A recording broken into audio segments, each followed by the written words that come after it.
Now, the Great Pyramid of Giza is probably the most stunning of all these ancient structures. The granite in the Great Pyramid comes from more than 500 miles to the south. If you look at the famous King's Chamber, its walls and its roof are, the ceiling of the King's Chamber are all made with gigantic granite blocks. It was built to last for eternity because it was meant to house a god. It has survived earthquakes, erosions, and wars. Countless plunderers, British explorers blasting their way in with dynamite. What if the stones used to build the Great Pyramid didn't come from a local quarry just miles away, but from a lost knowledge base that defies our understanding? What if everything you were taught about the pyramids was a lie? For generations, we've been told that Pharaoh Khufu built the Great Pyramid using copper tools and a massive workforce in just 20 years. This is Khufu, a pharaoh of ancient Egypt. He's king of the wealthiest nation on the planet, and he's a god. He's going to live forever, and he needs somewhere to live out his immortality, a home that will last. It will need to be incredibly secure to house all of his riches, and it should also look amazing. Its stone eyes peer out of an almost human face, surveying a land of ancient tombs and endless sand. Now, what we're talking about for the people that are uninformed is the idea that some of the structures in ancient Egypt are far older than conventional wisdom. But what if there's a compelling case that suggests that's simply not possible? This is the question that sits at the center of the work of Graham Hancock, a man who has spent years digging through what he calls forbidden history. Hancock isn't your typical academic. He's not an Egyptologist with a tenured position or a part of the traditional academic elite. In fact, that's exactly why millions of people find his work so compelling. A former journalist for a reputable publication, The Economist, Hancock made a significant career change in the 1990s. He shifted his focus from chasing current headlines to investigating something much deeper, the possibility of a lost civilization and a hidden past. His core questions are straightforward but challenging. What if ancient civilizations were far more advanced and far older than our history books tell us? What if our understanding of the past is incomplete, or worse, deliberately suppressed?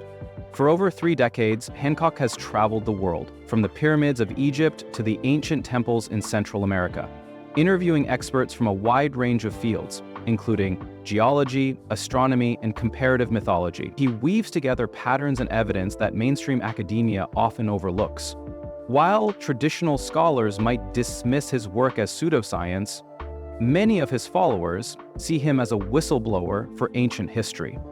He is a man who asks the questions no one else seems willing to ask, and he backs up his inquiries with extensive research and on-site analysis.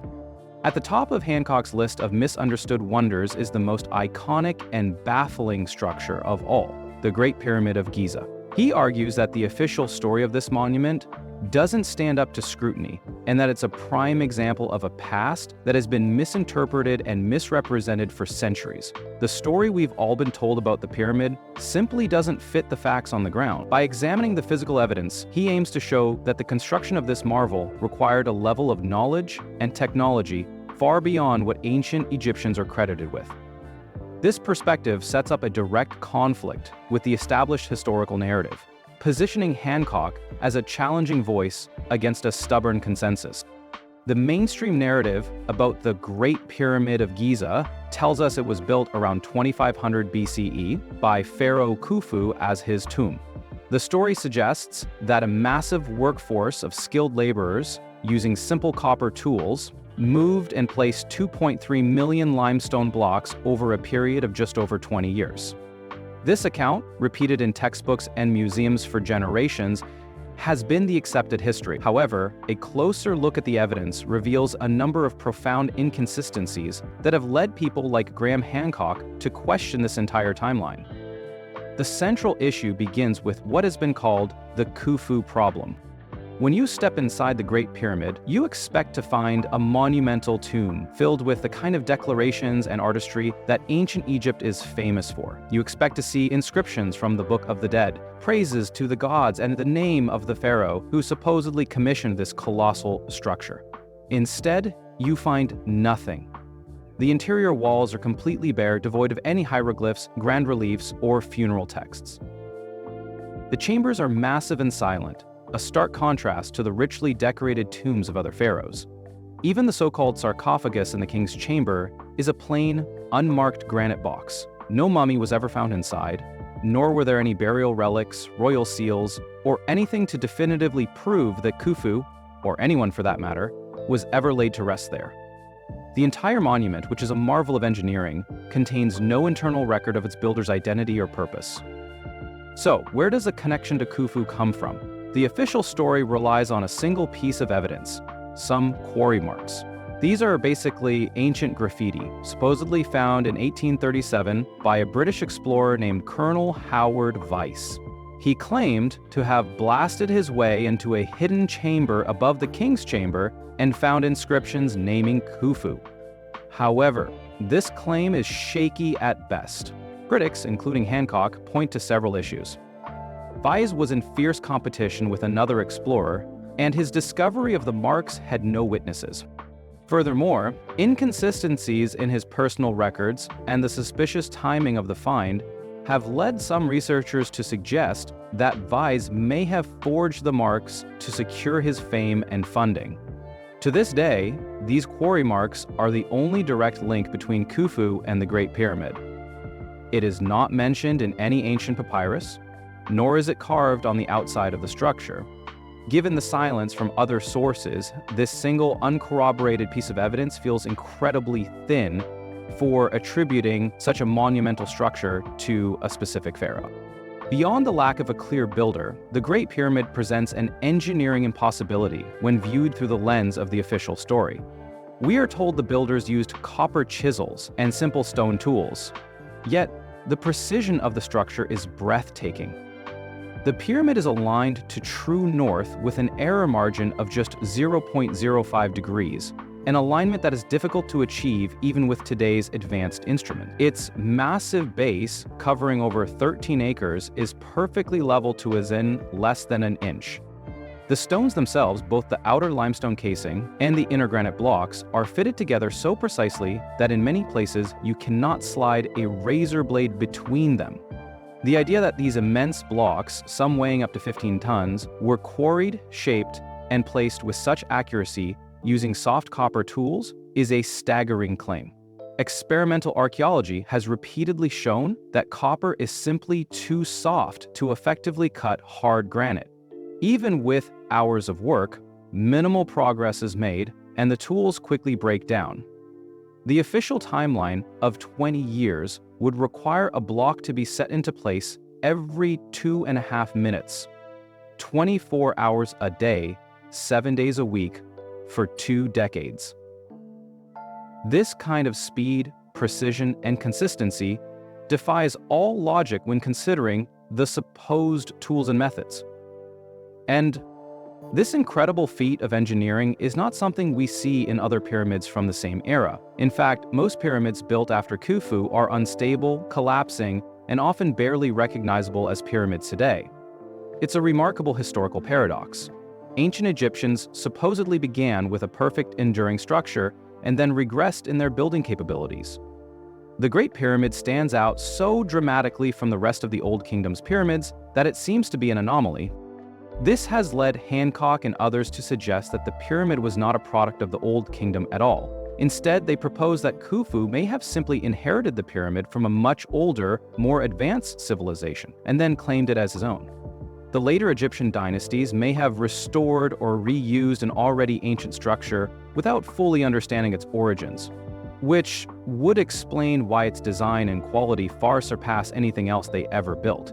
This hypothesis suggests that the pyramid's true origins were a mystery even to the ancient Egyptians themselves, leaving us with a much bigger and more fascinating question about who truly built it. If building the Great Pyramid with near-perfect precision was not enough of a mystery, then the transportation of its materials presents a whole different set of challenges. This part of the story takes the enigma to a new level, especially when we consider the construction of the King's Chamber, which lies at the very heart of the structure. While the majority of the pyramid is constructed from limestone blocks, The walls and ceiling of this internal chamber are made from granite, a stone that is significantly harder and heavier. These colossal granite blocks, some weighing as much as 80 tons, were not sourced locally. They were transported from a quarry in Aswan, which is located over 500 miles to the south in Upper Egypt. To put this into perspective, an 80-ton block is roughly the weight of a modern diesel locomotive. The official narrative would have us believe that these immense stones were moved by muscle power alone, using ropes and wooden sleds.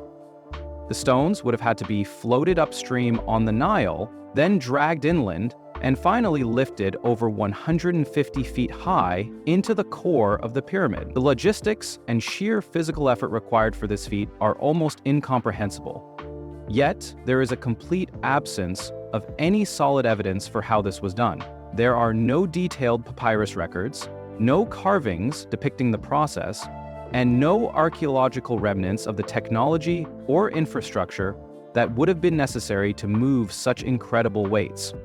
The most common theory put forward to explain the construction is the ramp theory, which suggests that massive earthen or spiral ramps were built to haul the stones up the sides of the growing pyramid.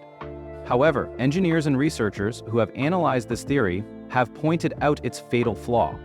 The sheer scale of such a ramp would be staggering. To achieve a manageable incline for moving stones, the ramp itself would have had to be more than a mile long and would have contained more material than the pyramid itself. If such a monumental structure had been built, you would expect to find some significant archaeological traces of it today. Yet, not a single remnant of a ramp has ever been found around the Great Pyramid.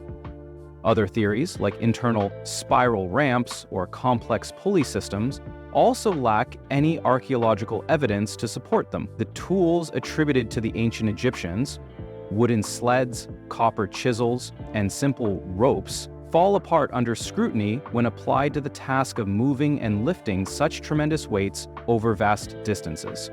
Modern engineers and stoneworkers have gone on record to say that replicating this construction with the tools of the time would be extremely difficult, if not impossible, even with modern techniques to aid them. This brings us to a bigger and more fundamental question. If the pyramid was not built in 2500 BCE, as mainstream Egyptology claims, then when was it built?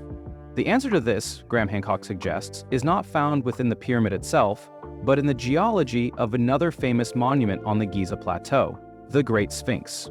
Mainstream historians claim the Sphinx was built around 2500 BCE, during the reign of Pharaoh Khufu, a contemporary of Khufu, but Hancock argues that the evidence shows this timeline is off by thousands of years. In the 1990s, a geologist named Dr. Robert Schoch examined the Sphinx not as an artifact, but as a geological formation. His findings sent shockwaves through the academic world. Schoch observed deep vertical fissures on the stones surrounding the Sphinx, a type of erosion pattern that is caused not by wind and sand, as the traditional theory suggests, but by heavy, sustained rainfall. This type of water erosion could only have occurred during a period of significant and prolonged precipitation, which Egypt has not experienced for thousands of years. The last time the Giza region saw enough rain to cause this kind of weathering was during the late Pleistocene era, a period that ended approximately 10,000 to 12,000 years ago. This dating puts the Sphinx's construction as far back as 10,500 BCE, instantly clashing with conventional history. If the Sphinx was carved this early, it would predate not only the pyramids, but also the entire dynastic period of Egypt. It would mean that a highly capable and organized civilization was in place long before we were taught to believe civilization even existed.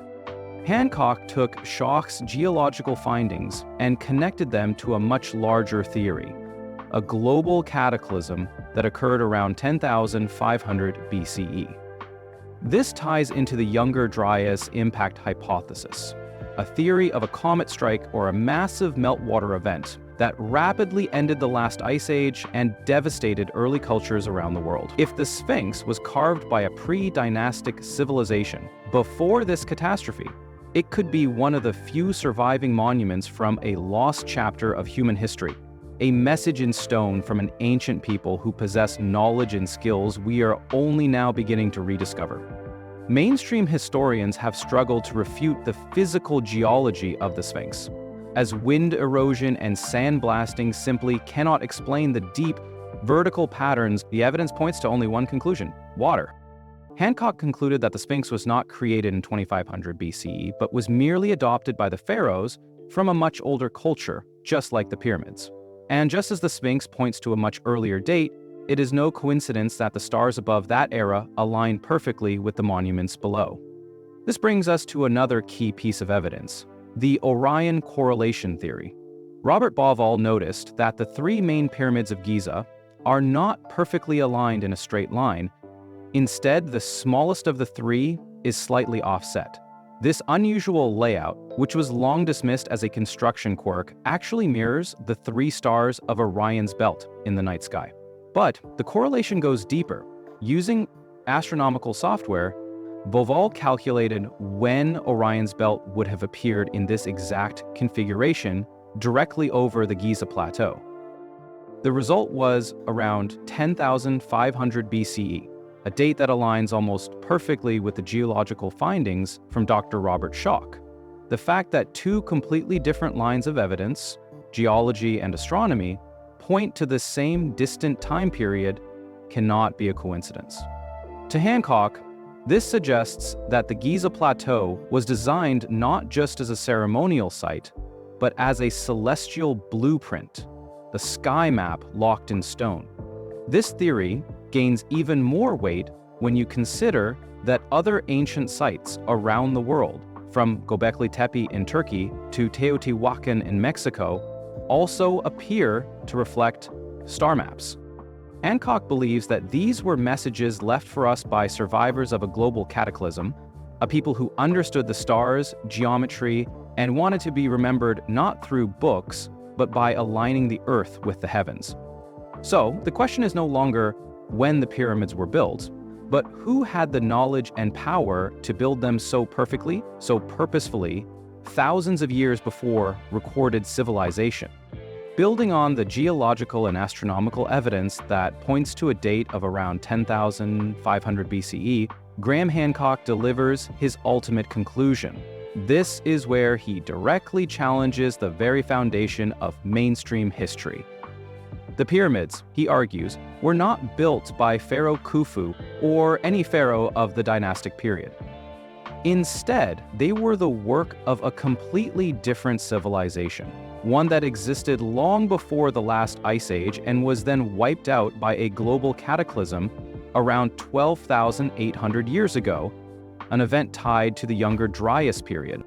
This was not a group of cavemen, but an advanced civilization with sophisticated knowledge of architecture, astronomy, and navigation. Hancock refers to these people as the magicians of the gods, a forgotten culture whose survivors carried fragments of their advanced knowledge across the globe after the catastrophe, planting the seeds for later ancient civilizations.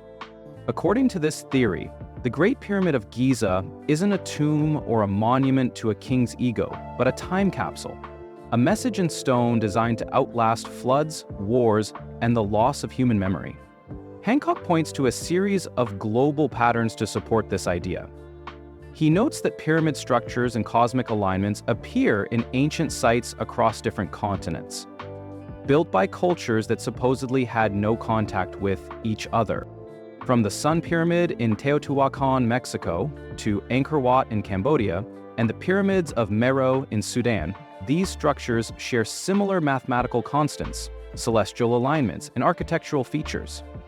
To Hancock, these are not coincidences, but rather the fingerprints of a shared global knowledge echoing through time. The builders of the Giza pyramids, he claims, encoded the precession of the equinoxes and the dimensions of the Earth into stone, knowledge that we have only begun to fully understand in recent centuries. If Hancock is right, and if a highly advanced civilization did precede ours, then why haven't we been told? This is where the narrative turns to what Hancock and his supporters believe is a deliberate cover-up. He points to a moment in 1993 when a German engineer, Rudolf Gontbrink, sent a robot named Upuaut 2 into a narrow shaft inside the Great Pyramid.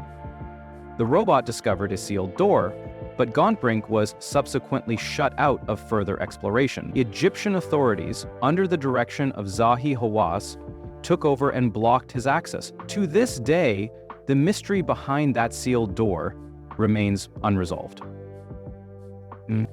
A similar incident occurred in 2017 when scientists used advanced particle scanning technology known as muon tomography to look inside the pyramid. They discovered a massive hidden void above the Grand Gallery, a space large enough to house a passenger jet. Yet, once again, no cameras have been sent in and no excavation has been undertaken. There has been little to no update on the discovery. Hancock believes these discoveries are being deliberately withheld from the public because they pose a significant threat to the established historical timeline. If the pyramids weren't built by the dynastic Egyptians, then the entire story of human history would have to be rewritten. The careers of countless academics, the foundations of global institutions, and even national pride are all deeply rooted in the current version of events. Challenging that narrative is not just an inconvenience, it's an explosive act. Instead of open inquiry and exploration, Hancock argues that we see gatekeeping and suppression.